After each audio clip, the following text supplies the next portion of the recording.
नन्ही परी और रोशनी का राज। एक दूर की बात है, आसमान और ज़मीन के बीच एक ऐसी जादुई वादी थी जिसे रोशन नगर कहा जाता था। ये वादी इसलिए ख़ास थी कि यहाँ अंधेरा कभी ठहरता नहीं था। रात को भी दरख्तों के पत्ते जगमगाते, फूल चांदनी बिखेरते और नदी का पानी ऐसे चमकता जैसे उसमें सितारे बह रहे हों।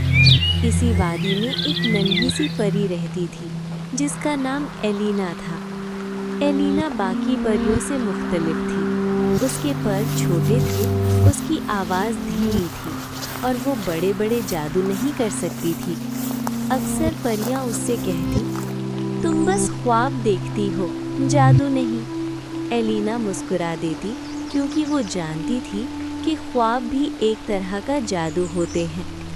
एक रात आसमान पर सया बादल छा गए। नदी का पानी मद्धम पड़ने लगा, दरख्तों की रोशनी बुझने लगी और रोशन नगर पहली बार खौफ में डूब गया। बड़ी परी ने सबको जमा किया और कहा, वादी की रोशनी ख़त्म हो रही है।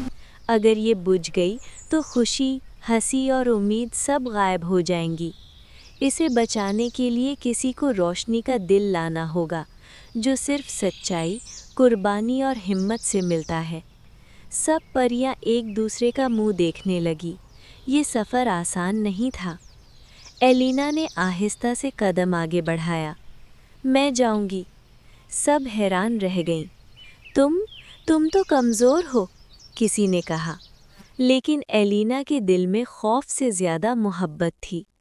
वो तन्हा निकली। सया जंगल में कांटे थी, हवा अजीब आवाज़ें निकालती थी, लेकिन एलिना रुकी नहीं। रास्ते में उसने एक ज़ख्मी परिंदे को देखा। उसने अपने नन्हे पर से एक रोशनी का टुकड़ा निकाला और परिंदे को दे दिया। परिंदा उड़ गया, मगर एलिना थक गई। फिर उसने एक नन्हे हिरण को रोते देखा जो रास्ता भूल चुका था। एलिना ने उसे सही रास्ता दिखाया।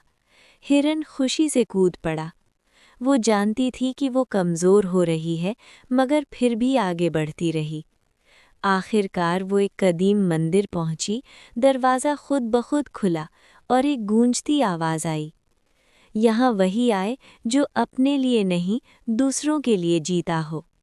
एलिना ने आंखें बंद की और कहा, मैं अपनी रोशनी भी देने को तैयार हूँ, बस मेरी वादी बच जाए। अचानक मंदिर रोशनी से भर गया। रोशनी का दिल जाग उठा।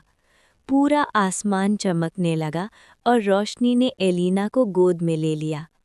जब एलिना रोशन नगर वापस पहुंची तो सब कुछ बदल चुका था।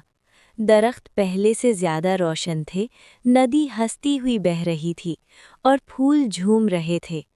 एलिना के नन्हे पर अब बड़े, मजबूत और चमकदार हो चुके थे।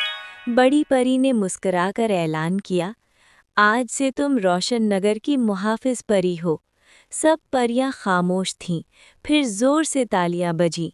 उन्हें समझ आ गया था कि असल ताकत जादू में नहीं, दिल में होती है। जो दूसरों के लिए कुर्बानी देता है, वो कभी छोटा नहीं होता। अगर आपको एलिना की ये जादुई कहानी पसंद आई हो तो नन्ही परी की वीडियो को लाइक ज़रूर करें, अपने दोस्तों और बच्चों के साथ शेयर करें और मज़ीद प्यारी सबक आमोज़ फेरी टेल्स देखने के लिए ईशाल फेरी टेल्स को सब्सक्राइब करना ना भूलें। नीचे कमेंट में ज़रूर बताएं आपको कहानी का कौन सा हिस्सा सबसे ज़्यादा पसंद आया।